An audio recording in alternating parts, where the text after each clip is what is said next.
Hello, friends. My name's Steve, and I'm here today with Farah Rose Smith, the author of One Pure Will. Farah, thanks for coming to chat with me today. Hi, thanks so much for having me. And I just want to thank you again for the opportunity to read the collection early. Uh, it was I had a great time with it, so I was really happy to get a chance to read it early. Yeah, sure. I'm glad you had a chance to. I'm excited about it, and we'll see what happens, what people think of it. Yeah, definitely. And the release date is today, so September 10th is the day that this video will be live. So, what is it like having a book release? Is it really stressful? Do you have a lot going on, or what's involved in a book release?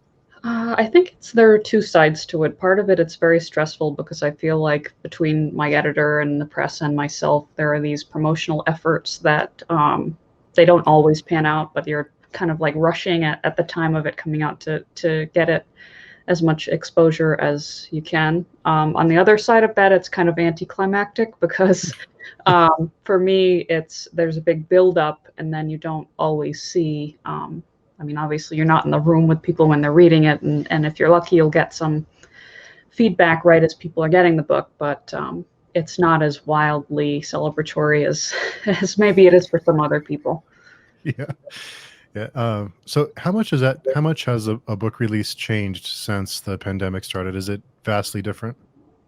Oh, I think so. I don't really do for example, one of the ideas I wanted to have a book tour of just the indie bookstores around New York City. I'm based in Queens, and I thought I would do that. And I know people were doing that before the pandemic, but that's just, at least in person, not an option. I know some people are doing virtual book release events and things like that. But yeah, I think overall the promotional side of it took a real hit with the pandemic. Yeah, just so much in our lives has changed over the past couple of years. So, for someone who's not familiar with One Pure Will, how would you describe it to someone, or what's the pitch for it? So I would describe the stories are mostly horror with some science fiction and fantasy mixed in, but they're more, at some point, in some points they're more quiet Hmm. or literary. At other times they're what people might call decadent or lyrical in style. They're more slow reads, ones you want to kind of digest. They're Okay. not really the book you just sit down and like zoom through. And I love both types of books, but it's it's definitely, it's a um, I guess I have a more opaque approach to storytelling. So I would want people to know that going in so they don't expect kind of the typical horror collection.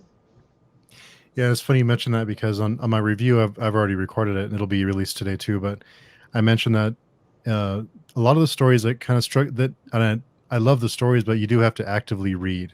You do have to be present and kind of absorb it, and you do have to kind of take a break after because there's a lot going on, and there was so many points in the book that it was. I can't wait for my paper copy to get here because there were so many points I wanted to tab, like so many lines that I thought, oh, that's such a cool line. That's so neat. Like you read it and you're like, that's so. I just like want to hang that on a wall somewhere. It's just really awesome. So Thank you. um, That's great to hear because some yeah. of my sentences are very kind of gem-like, and I make an effort to kind of emphasize the individual word in some point. So I'm glad that comes off well, at least Oh for yeah, you. Hopefully, yeah. other people find it that way too. And there was one. Well, there's a couple that really struck me. It was the Land of Other and Dark Ocean. Really struck me almost like a nightmare that you're having because the only way I can best describe it is kind of like a canvas that's black, and then you get little pieces pop up, and you get little like flashbacks and you little bits, and by the end you have a clear picture. But I love the way that the story is unraveled like that, and I thought it was such a unique way of storytelling. Has that always been kind of your style, or is that something that you've developed over the years? That took a lot of development for me. I originally wanted to take the very original kind of normal approach of I'm going to sit down and write something linearly and see what happens, but I wasn't really a good writer or writing anything worth reading when I was doing that. I started working with different experimental techniques and developing my own kind of variation on cut up techniques to make these stories. So it was more of like an art experiment more than a story writing experience. So I think as I kind of got the hang of that, and figuring out how to use more of an art approach to writing a short story, that's when that style came about.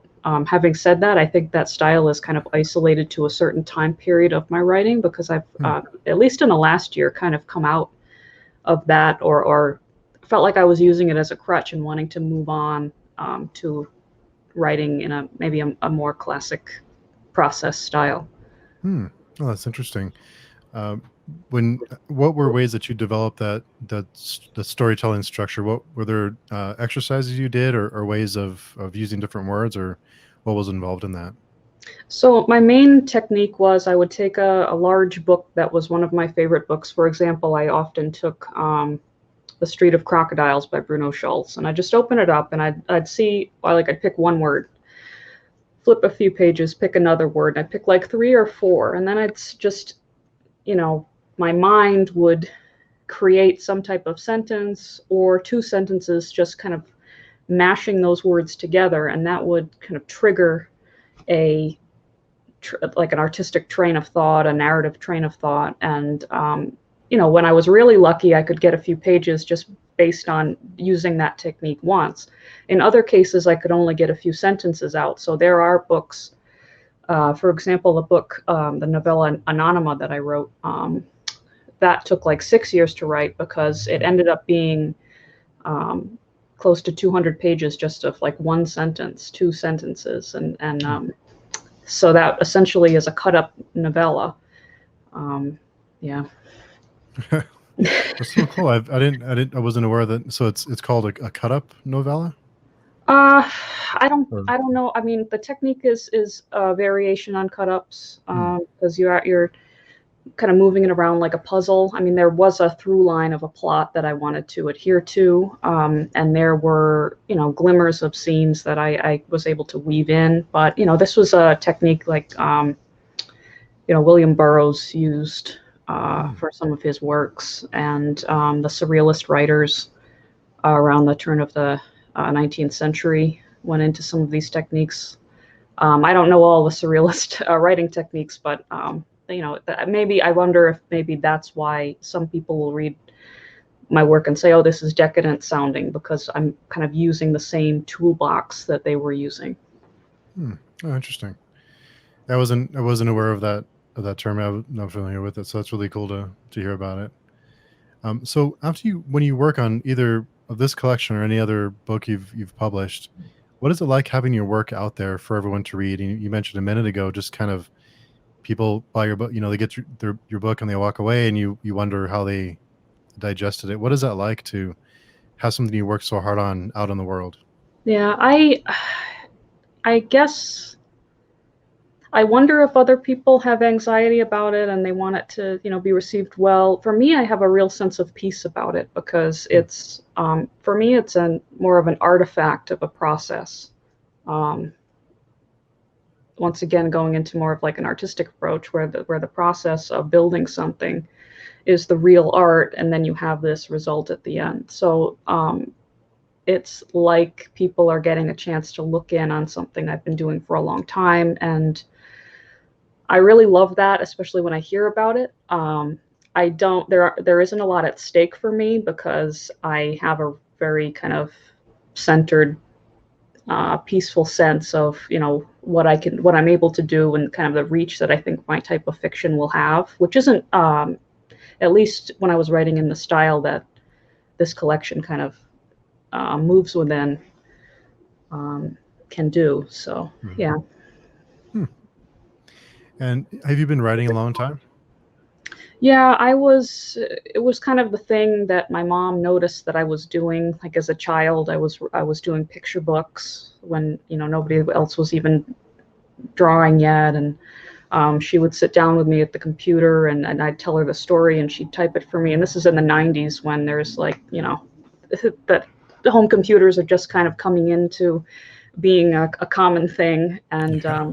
like the first horror thing I wrote was in the fifth grade, and I won like this little class award for this. It was some little story about like people beating up a vampire in the woods. So, So, I mean, like, yeah, very early on it started. I didn't really get into writing for the purpose of publishing or beyond just kind of self-enrichment until maybe 2013, 2014. That was the time I was kind of moving into the Rhode Island Lovecraft fiction scene, and Hmm. I started writing for, seeing submission calls and things and submitting to them. And I was lucky enough that people liked my work, and I had a good run of getting stories published for a few years. So what is that the whole process like to get your work published? Is it a long process? Is it, do you query, or how does that work? So, I mean, with short fiction, I'm always on the lookout for um, just zines and anthologies, and I'm lucky that I have friends who are publishers. So if they'll be pulling something together, sometimes they'll offer something. That's not as frequent now because I'm not writing specifically for submission calls as much. In terms of the novellas, um, I have, yeah, I haven't really written a full length novel yet. I'm in the process of trying to figure out how to do that. So the bulk, I'd say, of my recognizable things are the novellas. Hmm. And the first of that was really, I mean, I really got lucky in the beginning, just that I made friends with people who were running presses. My late friend Sam Gafford, he ran Ulthar Press, and he put out the Visitor, which is a longer story that's in this collection. Hmm. That was my first experience. Um, but other than that, I have a very, if I'm dealing with, the more kind of professional end where it's not people I'm lucky enough to have met, I do have a query letter, and I try to approach it very formally. And there's a lot of waiting, which is the most frustrating part for anyone, I think, Hmm. is kind of the waiting process of when you submit, especially to a call for a novella or a novel, because they have so many things to go through. So, Yeah. It sounds like a really, um, can be a really frustrating process to have a novella or something that you write, and then it just kind of just floats out there for a while and you don't really get a response back. It must be kind of a weird process to wait like that on something you're proud of. yeah, it is. Over the last since you started writing and started submitting, how has the industry changed over the course of those years? Has it changed a lot with Amazon and self publishing and things like that, or has it remained pretty much the same? I think I think it depends on.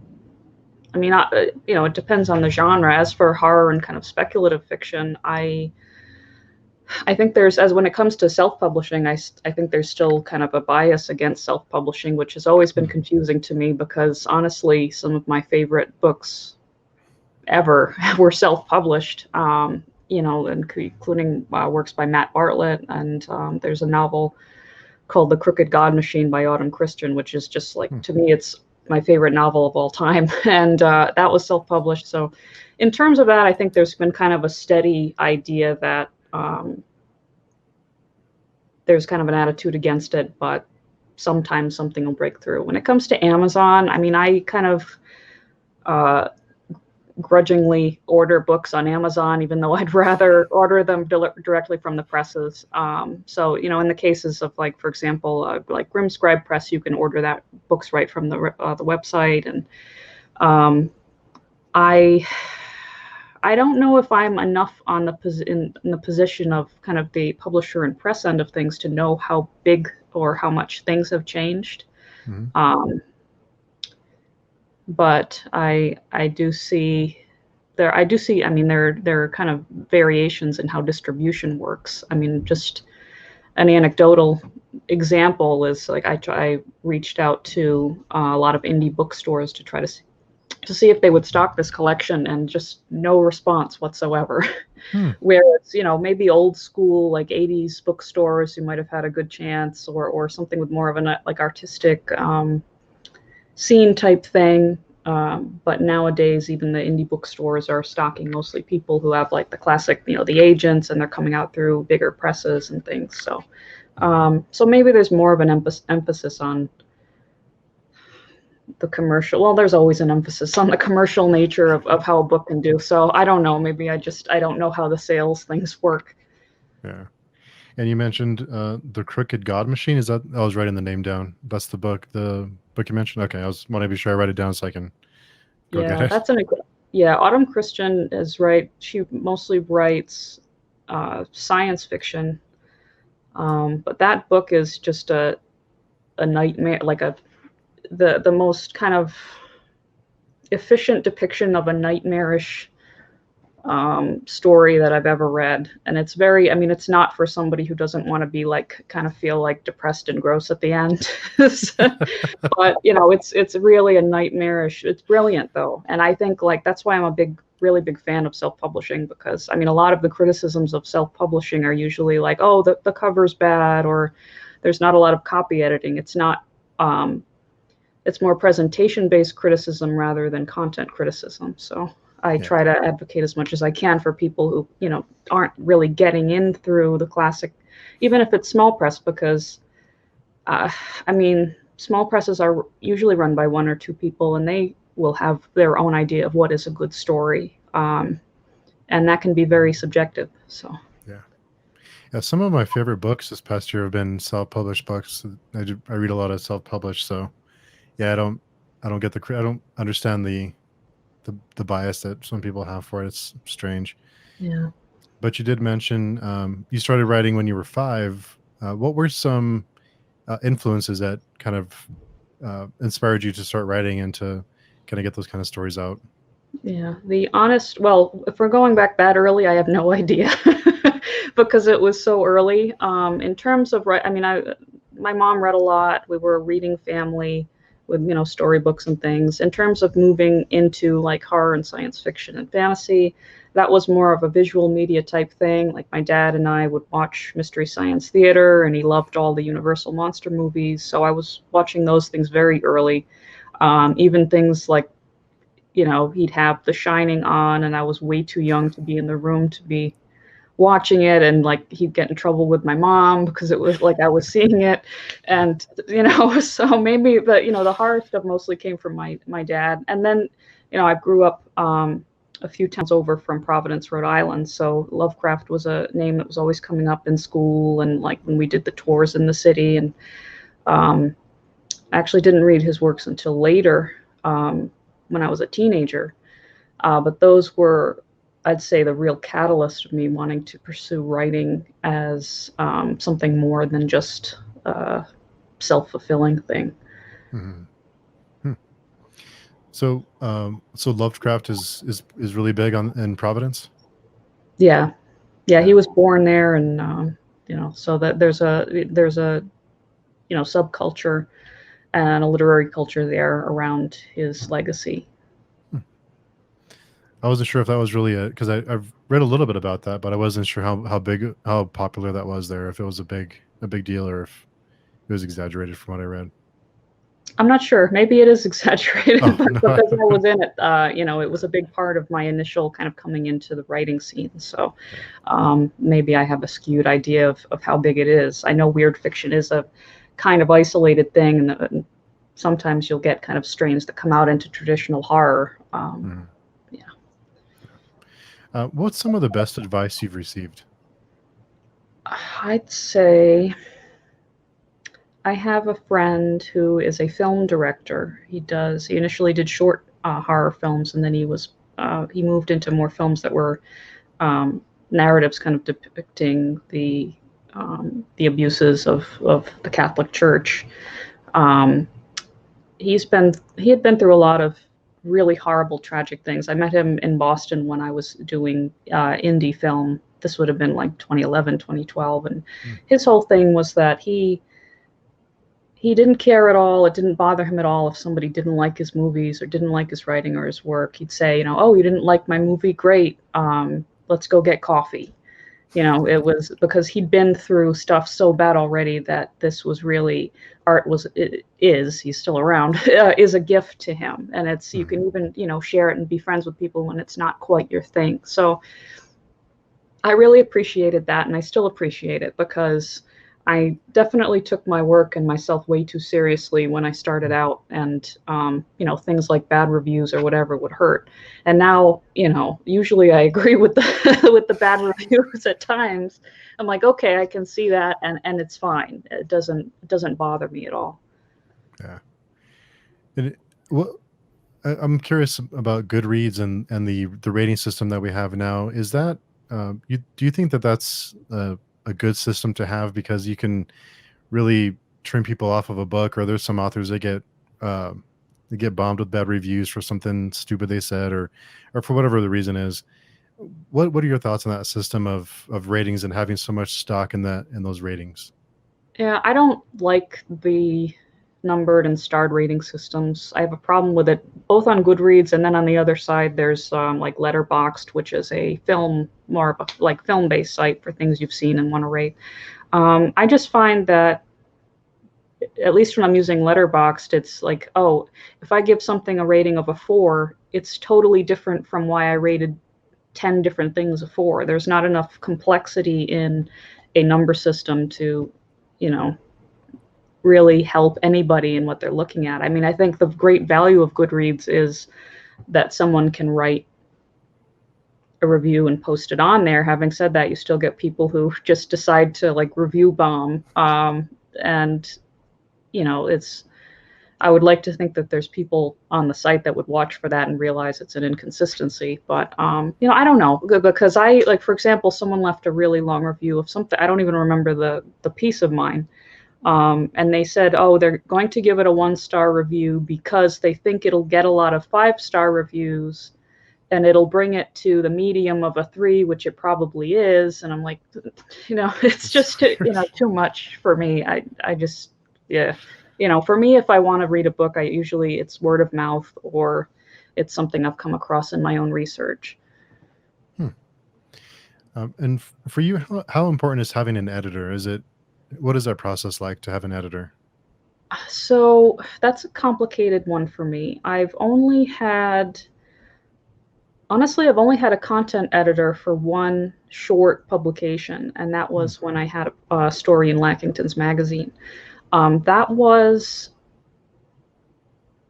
a very interesting experience because it was the only occasion where like what was happening in the story was, kind of being molded. And this was early on when I was having things published, so I was resistant to it. But now that I'm older and have, now I really want it. And yet what I find that I face is usually, like copy editing, and like thankfully my presses that I work with will copy edit and things like that. But I mean, I think content editing is far more important than people maybe want it to be, because I know writing and the stories are so precious. But I think, which is that gets complicated too, because I know a lot of people use the beta reader kind of Mhm. system of they'll have their friends or colleagues that are close read through things, and I don't do that. Um, I think professional editing is important, but that sometimes it comes with the press publishing it, sometimes it doesn't, and it's expensive if you have to pay for it. So it's a really, I have a complicated kind of relationship with the whole editing side of writing. Yeah. And speaking of reviews, do you seek out reviewers before a book is published, or do you seek out people in the community, or reviewers that are popular to read the book and to give you feedback when the book is released, or Yeah, I just to do. help get the word out? Yeah, I do. I'll talk to a few other writers and try to build a list of people they think, have a fair sense of this genre, and I'll work with, for example, I worked with my editor Scarlett, and we decided, who we were going to reach out to, Hmm. from her end and from my end. And it's not, that makes it sound like we're reaching out to dozens and dozens of people, and that's not the case at all. Because at least for this book, I found that it was the case where it was getting a little too late in the production process to be reaching out to certain publications. I do find it hard to get reviews ahead of time. It's usually people who have read my work before and ask about it. So yeah, that's kind of the way that happens for me. Hmm. And for you, what is the appeal in writing horror? What do you enjoy about it? I have no idea.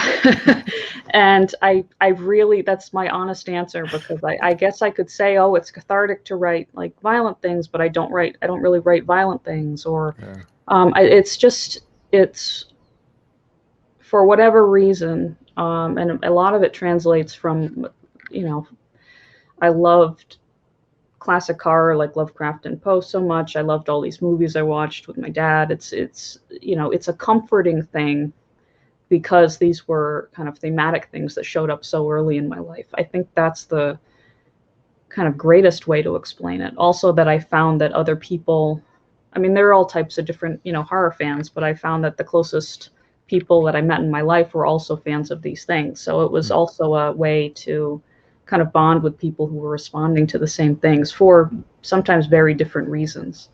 Hmm. It makes sense. And I've been reading a lot of short stories this month, and I just have this really deep love of short stories, and it's really hard to write an effective short story. So, are there techniques that you use, whether regardless of the structure of the story, to write an effective short story? Are there things that you are like milestones you try to hit, or certain techniques you use? I, and this is also maybe not the greatest answer, but I don't. I actually found that because my short story writing was coming from a very kind of like a story idea would bluster in and I'd get it done and that was it. And then I'd realize I don't really know what had happened. There's not, I don't outline. I don't, sit down and say this character is going to be like this and that. It's more of like kind of a wistful, almost like possession thing when I'm writing. Having said that, I recognize that that resulted in a lot of the opaqueness and um, unclearness of a lot of my stories earlier on. So I actually I would recommend. I took some classes through Lit Reactor with some writers like Gemma Files and Nick Mamatas and Richard Thomas, Hmm. and I found that taking classes with other writers that are doing well in the genre and like kind of picking and choosing what they're teaching you in terms of those techniques was incredibly helpful to kind of like break the ice of this weird kind of aimless pattern I was getting into with my own stories. So Hmm. even though I don't have the greatest like technique advice, I feel like seeking out technique advice is a great thing to do. Yeah. And those were classes you took, you said? Yeah, they were virtual classes on litreactor.com. They do Oh, okay. these short, maybe like 3, 4 week writers classes, and they're usually asynchronous, and they're incredible. And for the most part, I think affordable and definitely improved my writing. Hmm. Interesting. Do you have a favorite type of scene to write?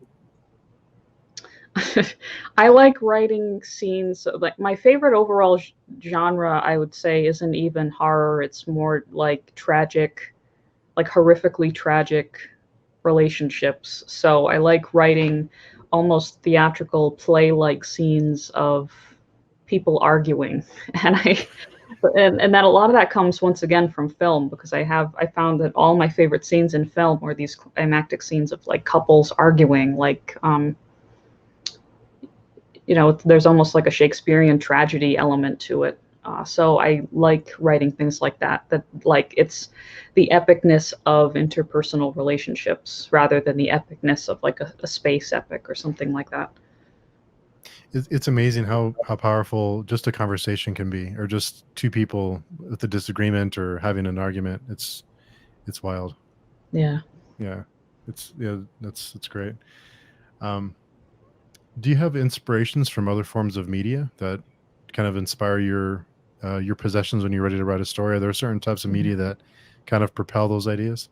Yeah, I look at a lot of art, a lot of very weird and dark paintings, and I like to listen to all different kinds of music while I'm looking at things. And even one of my big ways before was looking at fashion photography. So I'd look at Hmm. like very kind of avant-garde fashion photography while listening to music.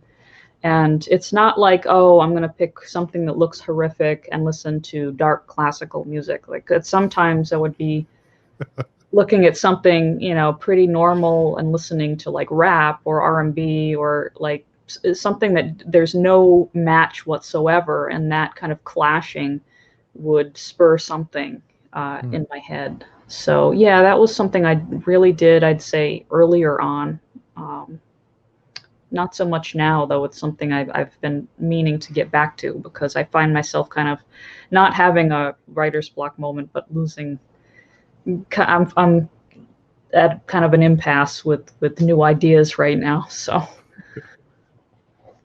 Are there certain types of certain musical artists that you are kind of your go-tos that you look for that kind of the sparks? yeah, if I have an idea already and I just want to have music to write, I will listen to like classical music without any lyrics because that's too distracting. I think that's a pretty normal thing for a lot of writers. So I like, honestly, I like a lot of old John Williams scores for movies and like Bela Bartok, and I have a whole, like, I make the playlists of different writing music. But in Hmm. terms of looking for things other than like for to spark those ideas, that's totally random. It'll usually be that I'm scrolling through Pinterest anyway, listening to music, and then something will spark. It's amazing how those connections happen just out of the blue, Yeah. the most unusual places. Do you believe in writer's block? I I don't think writer's block is like a singular definable thing. I think that people just have different things that happen where they can't, for whatever reason, have the level of productivity that they want. So yeah, so the yes and no. I know I have it, but it's usually because I'm so filled up with other things to do, like work and school, that I can't dedicate the kind of the brain power to the writing part of my life. So yeah, I believe in it. I don't really know how to stop it.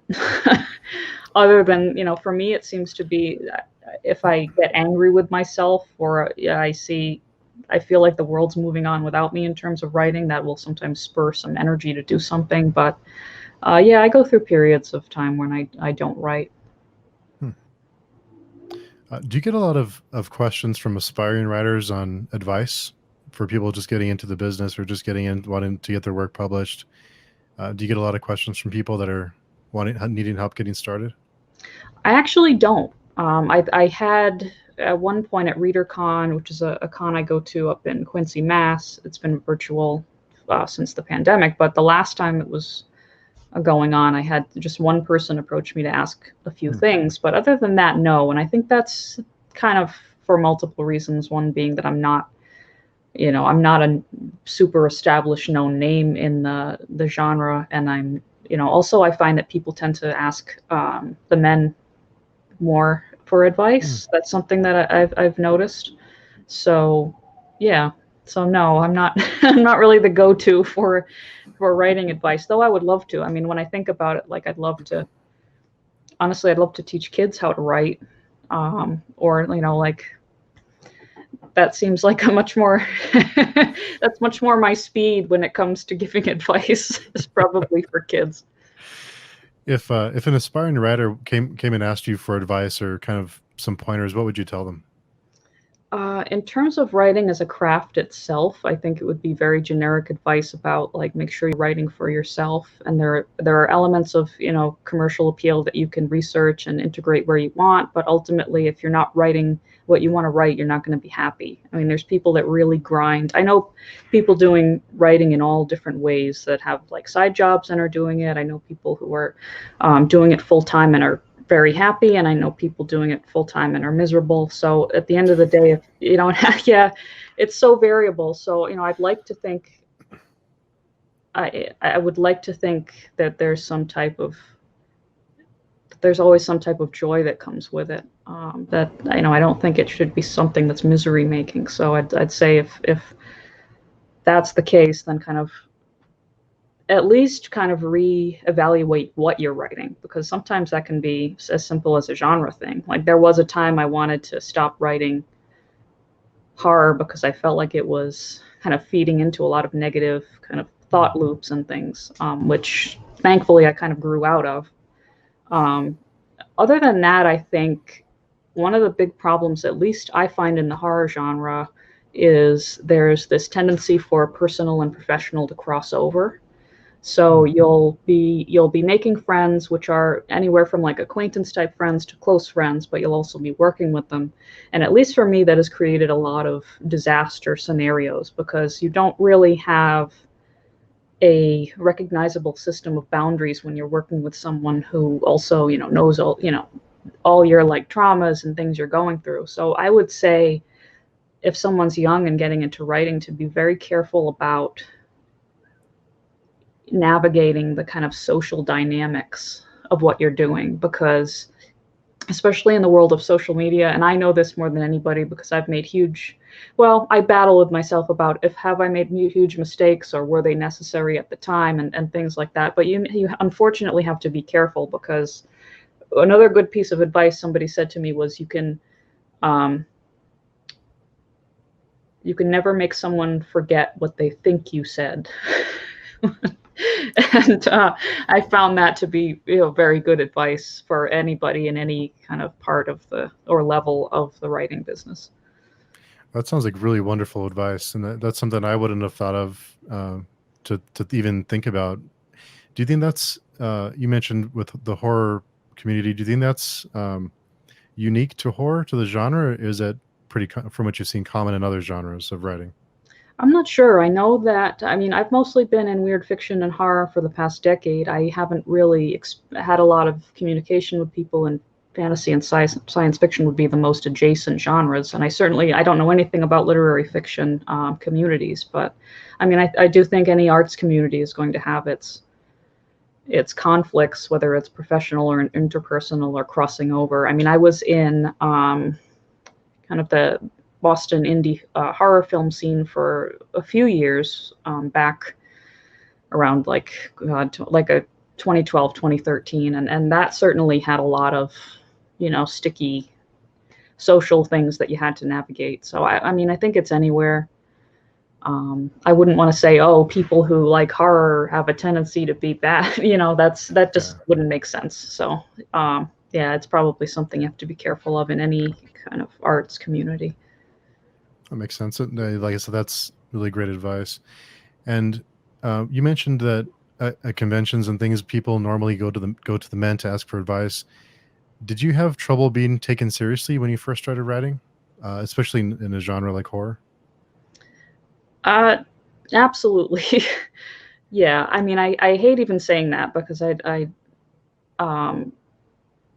I think I'm older now, so I can kind of reflect back on when I was first coming in. When I was first coming into the writing thing, it was around 2014 when I wrote my first thing for a weird fiction anthology that got published, and I was starting to go to the conventions, and I was around 21, 22.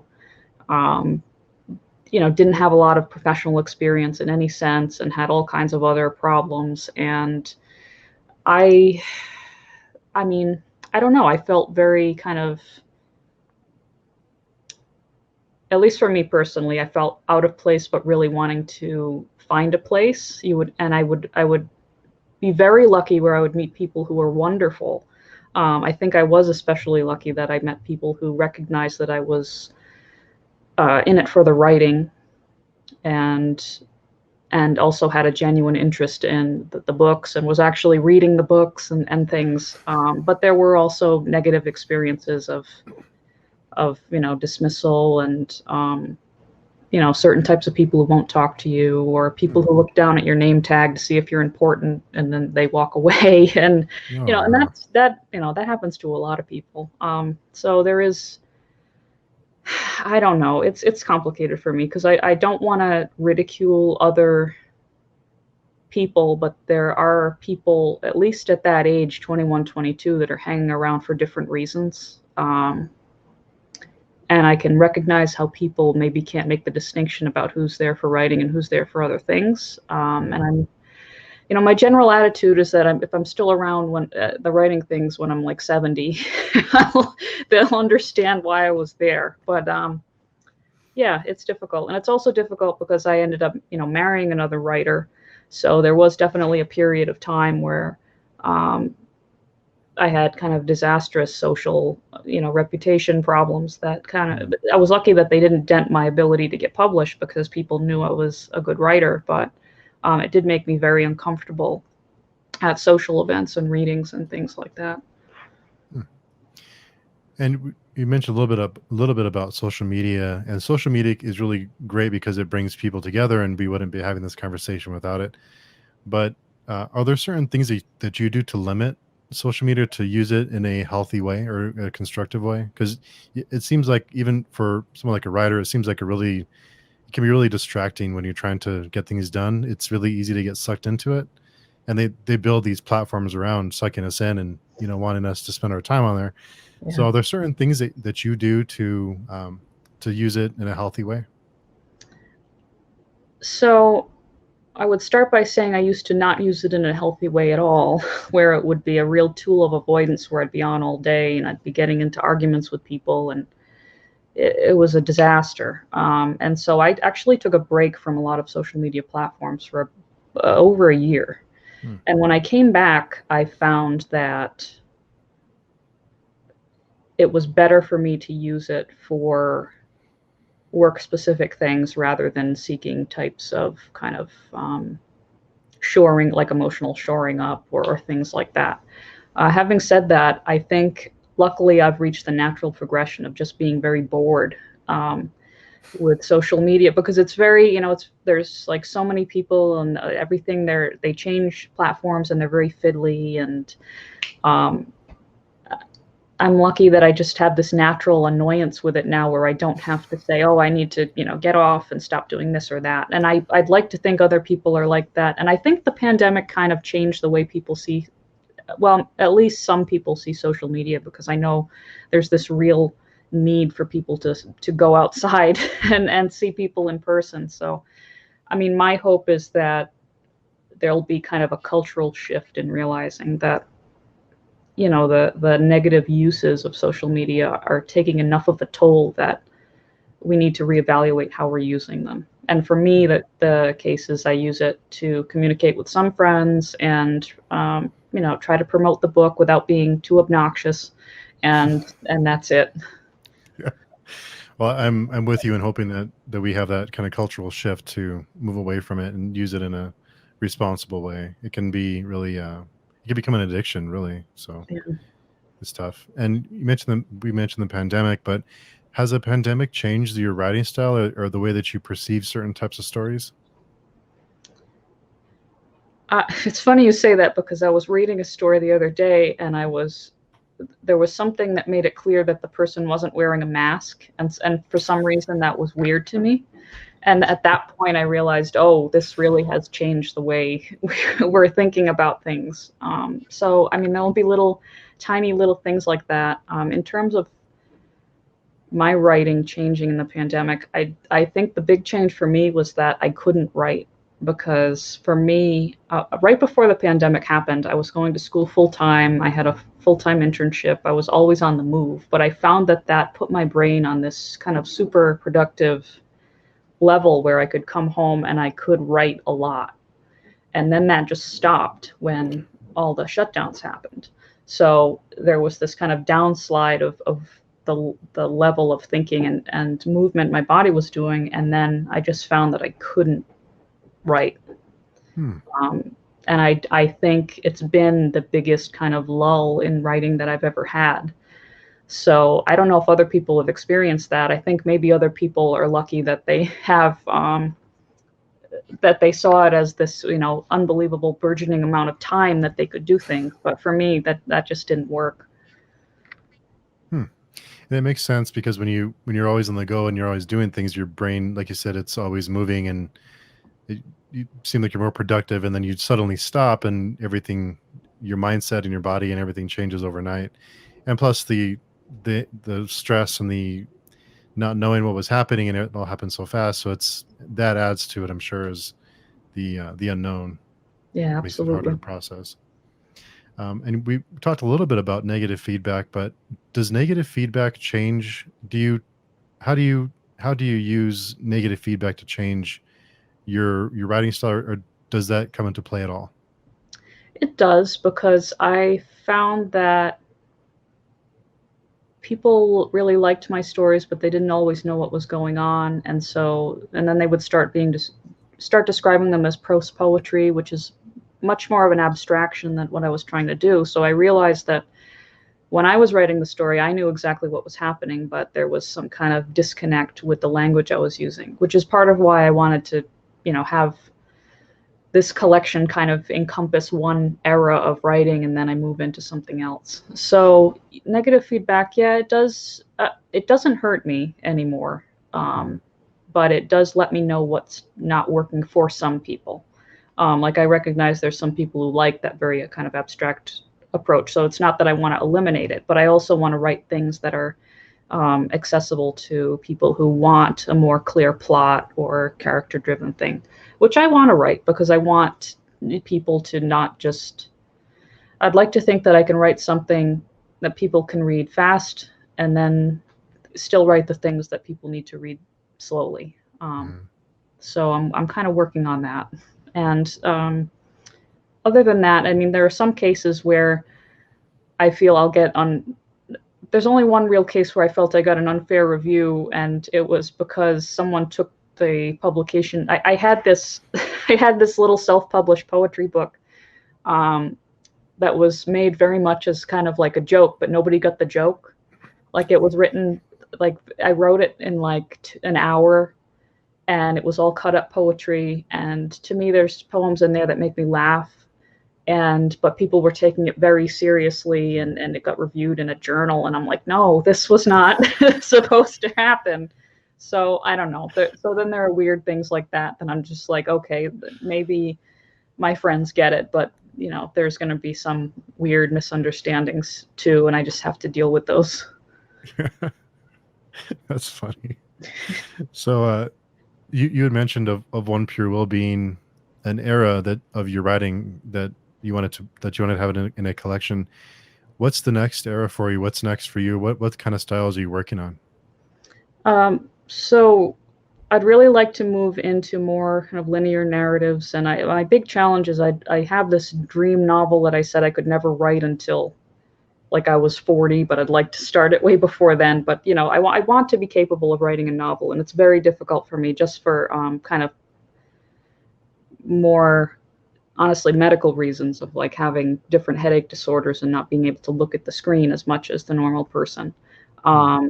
In terms of, I mean, right now I'm working on a novella which is a re like a rewriting of the Dunwich Horror by Lovecraft, and it's putting Lavinia Waitley, who's the kind of key female character in there, as the narrator.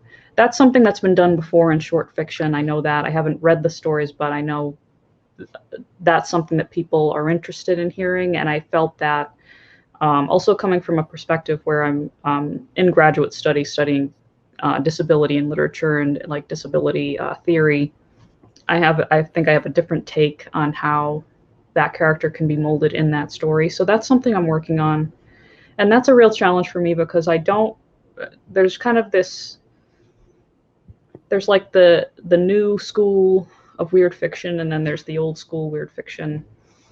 And it's not like I want to be, I would like the story to be a bridge for both, because I recognize the need for newer things, but I also loved the old things so much that I'm not just wanting to kick them under the rug. Yeah. So that's what I'm working on for the most part. In terms of short fiction, I've kind of paused that. The last thing I wrote was a story that's in it's a it's a Matthew Bartlett tribute anthology from Silent Motorist Media. It's called Hymns of Abomination, Hmm. and that's the last short fiction piece I wrote is in there. At least, no, that's wrong. The last one I wrote that was published traditionally, because I did decide to do some short pieces on medium.com, which are just like self-published articles, Hmm. but that's more of a side project aside from my main kind of pursuit of writing. Hmm. And I always wonder with especially horror authors if any of your stories were inspired by real life experiences or stories that you've heard, like paranormal experiences that other people have had or you've had, have you had any weird experiences that have inspired them? I've had weird experiences that have not inspired stories, but I would say, well, there's one case where I had a nightmarish, almost psychic phenomena dream that I incorporated into one of the stories. I think it's this is terrible, and I'm forgetting my own story's title. But as with Alum is one of the stories in Of One Pure Will, and Yeah. that's one case where there's kind of a crossover. But what I'd rather talk about is there's this. So there are 5 new stories in this collection that weren't in the original Aegeus Press edition, and one of those is called A Delirium of Mothers.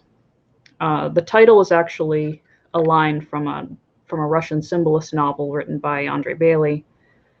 Um, but the story itself is a true story of a haunting of a farmhouse in Rehoboth, Massachusetts, that I read about in an anthology of New England hauntings. And I'm mad at myself for forgetting the name of the person who compiled the book. But there the story really like touched me, and I found that it was kind of resonating with different kind of issues of like the relationship between mother and daughter, and then the kind of the issues of afterlife and dissatisfaction with relationships you had with people. And so I was able to, I hope, respectfully merge that real story with some ideas about what the haunting seemed to be about. So yeah, that's one case. Other than that, I've had experiences, but I have this eerie thing where I don't want to write about them because I don't want to encourage them. Yeah. So I think I would be the same way. I'd be afraid to not only rehash it, but just, yeah, I don't want to welcome that back in. yeah. Do you leave any secrets or Easter eggs in your writing for people to find that you hope you kind of sprinkle it in and you hope someone will kind of pick up on? I used to, and I definitely have them in this collection. There was this long running idea I had about this place called the Afterworld, which was essentially this dreamlike world. It's almost like Lovecraft's Dreamlands, but my own kind of surrealistic version of it, where you would have characters coming out, like strange, monstrous characters coming out from that place, or just the word the afterworld would be referred to, or there's a character in Anonyma that's referred to in some of the short fiction. I had this idea that I wanted there to be this consistent referencing to this evil artist, and this evil book, which is a very kind of, now looking back, as I know a lot of people have done that. It was all meant to come together into this more science fiction series that I wanted to write, which I planned for years, which didn't happen. I don't know if it will happen or not. But because I'm unsure of the status of the kind of eventuality of all those themes, I don't think it's something that's going to be showing up as much in my work now. So it's kind of encapsulated in the stories that are in the collection. I think there's a couple of stories that I was wondering if there was a connection with the tree, the black tree. I think it was a black tree. Yeah. But I was wondering if it was if that was in there for if there was connections to between the stories or something.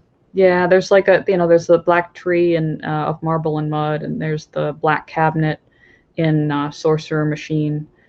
Sorcerer Machine was actually the first weird fiction story I wrote, and I did it for a book club anthology almost 10 years ago. So it's definitely kind of an archive of my progression of writing. And yeah, there are a few little Easter eggs in that too. Yeah. And we had mentioned Lovecraft and Providence. Have you read Providence, the comic book of the graphic novel by Alan Moore? I have not. Oh. I'm not well versed in graphic novels, which is terrible. I know. Everyone I know around me is very well versed in the graphic novel end of weird fiction, but I'm not, unfortunately. Yeah, it's a deep dive. Well, I tried to read it, but there's a lot of Lovecraft references I wasn't familiar with. So I was curious if you had read it and caught up on that, because I was going to ask you for for help understanding it. I should look. I should, if I'm going to call myself a Lovecraft expert, I should probably look at it. Yeah, because I looked up a little bit on it, and a lot of what I've read is if you really know Lovecraft, then you'll get a lot. You'll pick up a lot of references, but I don't know enough to pick Yeah. up a lot of it. So Well, that reminds me of another anecdote of this is terrible, but we're very early on in my experience in the kind of weird fiction world. I went on a date with somebody who they're like secret. They kept asking me, oh, so like, what are all the books in Lovecraft's universe that are like quizzing me about did I really know? And that ties into what you were talking about the taken seriously thing, because mm, there's this almost that's another thing is the idea of fandom and how that kind of relates to the writing world overall. I've found a lot of challenges with the more fandom end of things, especially when it comes to like Poe and Lovecraft and like the classic horror films. There's a real kind of tendency for people to not think the girls know what they're talking about. So, yeah. yeah, fandoms really fascinate me because I wonder what is it about enjoying whether it's a movie or a book or an artist or an author that gets people to have this kind of us versus them mentality. It's really fascinating to see or to watch it, because there was a really popular fantasy series that I read that I just didn't enjoy, and I give it thing I didn't really give it a positive review, and I got a ton of hate mail over it. It's just a Oh, book. It's just a book. yeah. But it's just really fast. It's just really strange. What do you think that will cause, like, what's happening in our brains to kind of give us that kind of morbid, that really like aggressive behavior for people who don't enjoy what we enjoy? It becomes almost a religion. It's like, Mm, okay, if you don't like this thing that I love so much and is such a deep part of what I love and enjoy and am, then you're somehow threatening to me as a person, and somehow there's a threat of invalidating me because you're invalidating what I love. So it's this weird kind of crossover, this kind of over possessiveness of artistic material, mhm. which you see a lot in like all different kind of ways of people who disagree about if a book's good or not. Also, people who just like the idea of fandom taking over what a story should be, which you see in stuff like the kind of outrage over the female Ghostbusters and all that. So Yeah. that's it's very strange to me.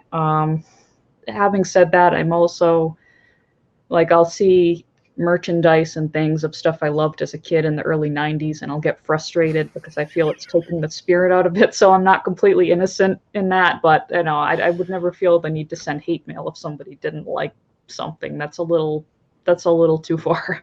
Yes, and it kind of reminds me of what you mentioned earlier, the movie director that you kind of who said, if you don't enjoy my work, then that's cool. Let's go have a cup of coffee. It seems like we've kind of gotten away from that, as we all enjoy different things, but that's okay. Let's be friends, you know? Yeah, and that's unfortunately across like all boards of unfortunately that's like a cultural thing right now of we have different thoughts, so I hate you. And I obviously in some contexts that people believe terrible things, and it becomes much more complicated. But I do wish that we could come back to a world where things aren't as dire and we Mm. can disagree, and at least in the case of books and movies Yeah. that would be a good place for that.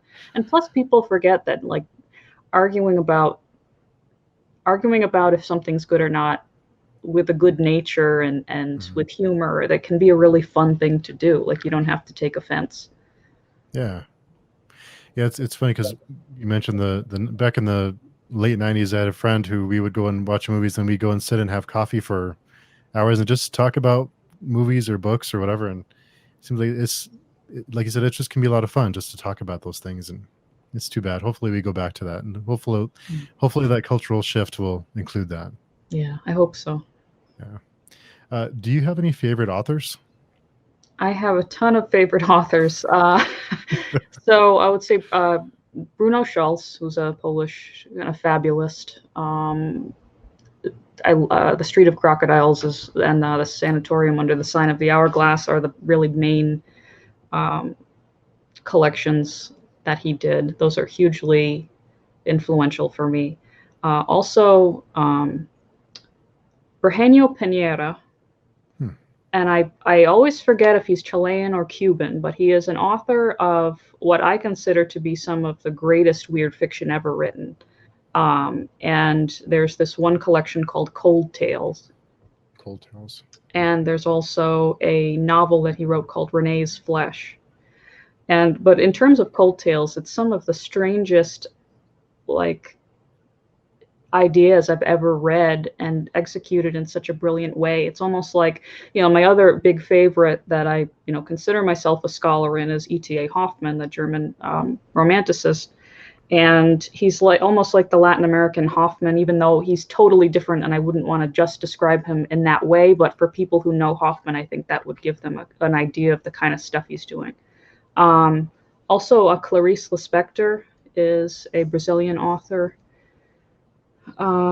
She wrote a lot of things, but what I responded most to was a book called Near to the Wild Heart. And that book just destroyed me. Like the last page, I can't read without sobbing. It's such a beautiful book. And those are, and then, overall, my last few years of undergrad, I was studying the Russian Silver Age. So I really fell in love with this Russian author called Andrei Bely, who wrote symbolist novels. One was called Kotik Liteyev. Another one, the big famous one, is called Petersburg, which I just mentioned to someone, was much more is a much more famous and well-read novel in Russia, but not as well known in America outside of academic circles and kind of Russian literature aficionados. But really incredibly beautiful and strange. And I maintain that my whole idea is that weird fiction was really burgeoning in other cultures around the same time that Lovecraft was writing it, but it was happening independent of him. And for me, Andre Bailey is a good example of that. That there was um, that maybe he's not considered the founding father of cosmic horror or something, but he should have been regarded with much wider, at least being more well read because he's so brilliant. Yeah, so I could go on forever, so I'll stop there. I was writing all the names down so I can go look them up after this. I have a list of cool new authors to check out. You mentioned about the kind of books you enjoy reading. What would be something that your readers would be surprised to learn about you? I'm also a belly dancer. Oh, really? Yeah, That's cool. I started doing it like 5 years ago, and maybe just kind of the layman or someone who isn't into that type of dance doesn't realize the unbelievable complexity and history and difficulty of it. It's really beautiful and intense, and there are all different kinds of styles. I'm extremely lucky that I live in New York City, which is a place which is just full of dance, and I've been able to study from like the legends coming over even from like Cairo, Egypt, and Oh, wow. I I will say I derive a great deal more joy and happiness from dance than I do from writing. Hmm. But and maybe that I feel like maybe that's a perfect yin yang situation because the things I write are so dark and kind of moody, and I have to be in a real certain type of psychological place to do it. And then on the opposite side, I have dance, which brings me this complete like utter ecstasy and joy. And I felt like that was a missing piece that I needed in terms of my artistic output to make everything just right. And it did actually make it easier for me to accept myself as a writer because I starting a different medium as an adult and making all those mistakes and having to learn all these things. I realized, it's okay to be an eternal student. Like it's okay that I'm still a student in writing too, because it doesn't mean you're not a writer. It just means you're, learning more. So yeah, so that's one maybe weird thing that people don't know about me. It looks very physically demanding. That could be really keep you in shape. 'Cause it yeah. Well, I wish it kept me in shape, but it does, a bit, but, I love it so much. Yeah, it looks like it'd be fun. How do you balance your time as a writer with your other responsibilities? So I have a real difficult time doing that. I am someone who writes, I get the urge to write around 7 o'clock at night. I think that is something maybe between 7 and 10. And luckily by that time, I've done all my kind of school and work for the day because right now I have like three different part-time jobs. Oh, wow. And so, I mean, luckily right now they're all virtual, but some changing into in person. Um, I don't think I have a good sense of time management other than I'm lucky that by the time I want to write and can, I'm just hanging out and not doing anything else. I really wish I were able to wake up early and do it too, but my brain just won't allow me to. And I do want to also say that I really don't like this idea that if you don't write every day, you're not a real writer. There's people who wrote like one book and died early and are really obscure, but they're so brilliant and what they did was so great. They're still a real writer. So Mhm. like, yeah, I have these big periods where I don't and I can't, and they're discouraging, but that doesn't mean you're not a writer. That it's just you're working with a different system of circumstances. So I try not to be kind of, self-damning or elitist about that. It seems like it'd just be part of the journey of writing. Is you have peaks and valleys, just like with any craft. You have really good days and really bad days, or really good periods or really bad periods.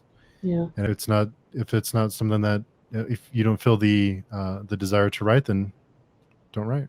I Yeah, mean, and I had to work myself to that like realization because in contrast, my husband, he's also a writer and he writes every day, no matter what, and his process is really strange. Like he'll be locked away in his study, like yelling and doing all kinds of crazy stuff. And he's very, it's a really wild and beyond what I'm capable of, right?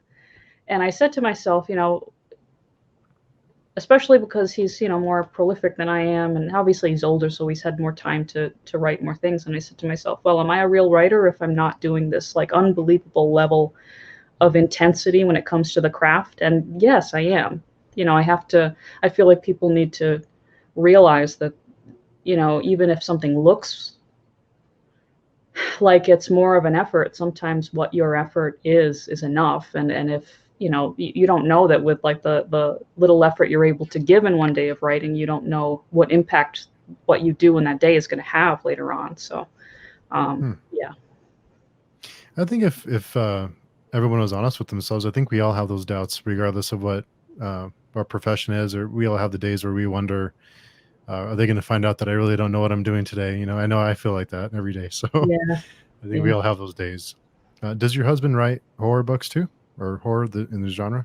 Yeah, he does. He writes weird fiction, and also, I mean, in his most recent novels are more kind of, I don't want to say experimental fantasy, but more kind of phantasmagorical fantasy. Hmm.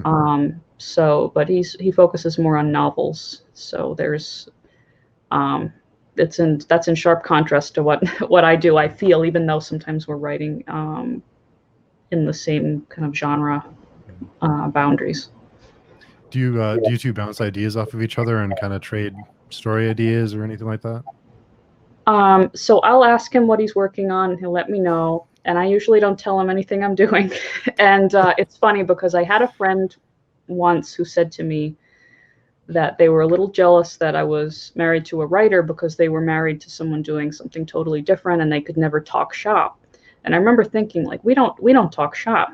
It's just not something we do. It's something we for the most part keep separate because um, there are all types of weird different like tensions and things that can come when the two people doing the same type of art are like living in the same house. And I'd love to just say, oh, we have this great like romantic idea of being two writers, but no, it's not like that at all.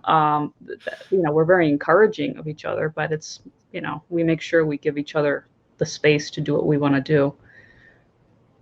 It sounds like it'd be nice to have a break from writing when you the time to turn off and to not think about that and to think about other things too. So Yeah, if it's taking your whole life, then I think it'd be kind of overwhelming at times. yeah, for sure. Um, do you have any perspectives or beliefs that have been challenged with your work? Oh, that's a good question. So would that be in terms of writing itself or ideas that I'm exploring within the writing that would change things? Both. Okay. Um, God, that is such a hard question. I I kind of maintain that my ideas about things are pretty stagnant and consistent over time.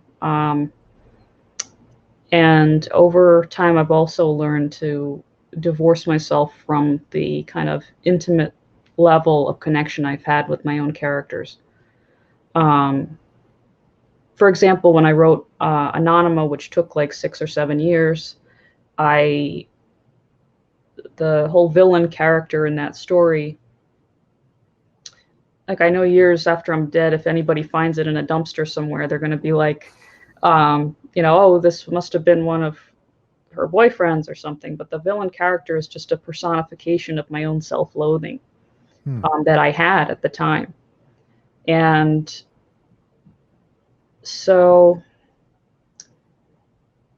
this is maybe not answering your question directly, but I can recognize that like through these different projects and these different kind of eras of writing and techniques of writing, I've been able to move away from that level of kind of psychological intimacy I had with the material, Hmm. which I think for me is a good thing because I can be more exploratory with um, ideas that have nothing to do with me, which makes it a much more fun thing to do because I didn't want the writing to be a very damning and tiring thing.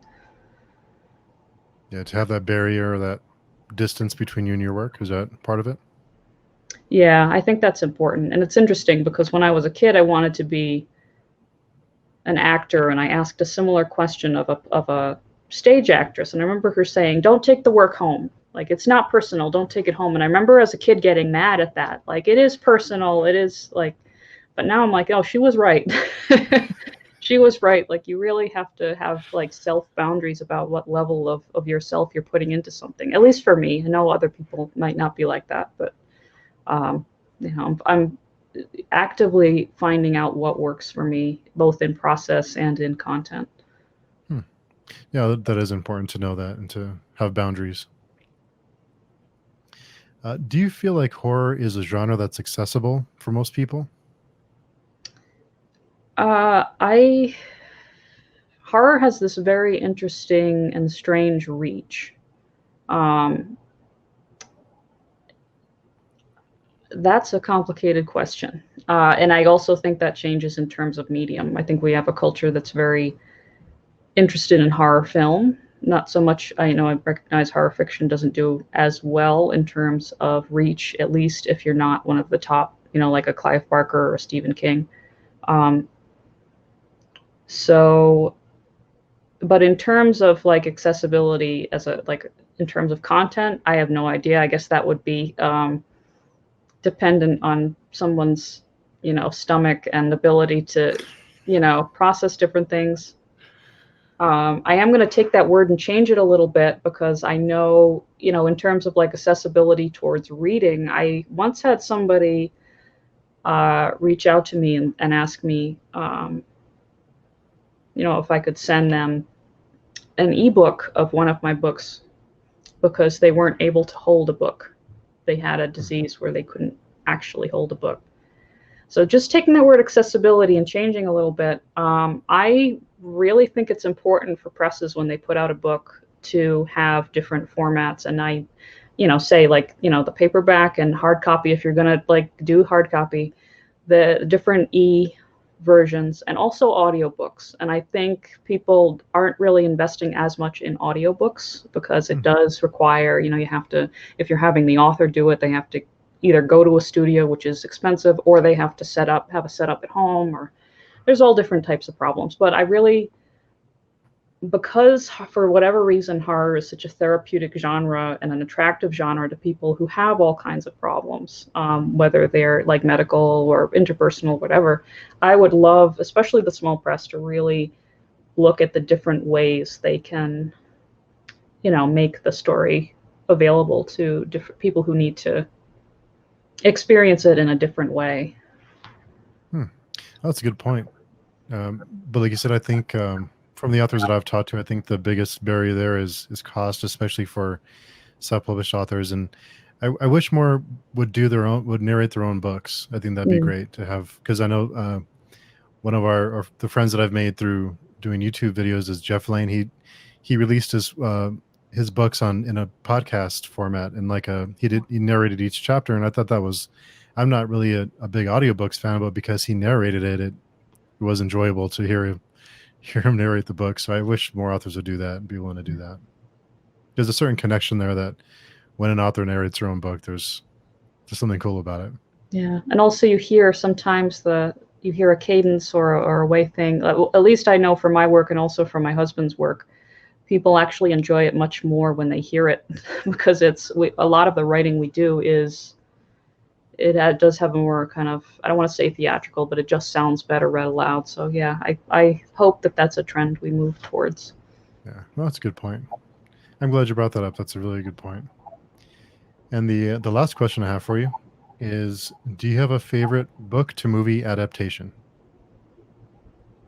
Oh boy. So I have a terrible answer. It's not a book. I don't believe it's a book to film, but it's a play to film, which is this movie called The Libertine that was made like in the early 2000s with Johnny Depp. And all I can think of is there are these like, it's not like a love and hate movie. It's like everyone, like maybe 95% of people hate it. And I'm in the 5% of people who love it. And it's really like this grotesque, like over sexualized, very exploitative film, but it's also extremely beautiful. It's filmed in just by candlelight, Hmm. um, and it's very grainy, and it's very, there's a lot of texture, and it's gross, and I love it. It's a mess, but it's devastating, and it also has one of those. I know I brought up before the idea of the big climactic emotional scene between like couples and having this theatrical, um, and very based on good writing scenes. Like you have to be a really good writer, whether you're adapting something or just writing it for the screenplay. And it has one of those scenes, and it's just like totally memorable. It's unforgettable. Hmm. So I think that's probably a more obscure answer, but that's how I would answer that one. No, it's a very good answer. It's funny you mentioned that, because whenever most people hate a movie, it's usually it's usually one I'm going to really enjoy. So like whenever someone loves a movie, whenever it's the really popular movies, I'm like, I'll pass. And then like I really hate that movie. It's like, well, I need to watch it now. Check that out. I'm the same way. Yeah. So I just want to thank you again. I know you're really busy. You have a lot going on. So I want to thank you again for taking the time to chat with me. I really enjoyed Of One Pure Will. So I want to thank you again for the chance to read that early. And just thank you for your time. I know you have a lot happening, so I appreciate it.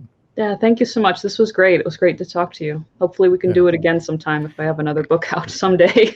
Yeah. Anytime if you want to come and chat about fandoms or any kind of Sure. crazy subjects, I'm always open to chat anytime. This is my favorite part of doing the YouTube stuff, is just chatting about random stuff. So Awesome. anytime. Yeah. I appreciate it. Thanks again.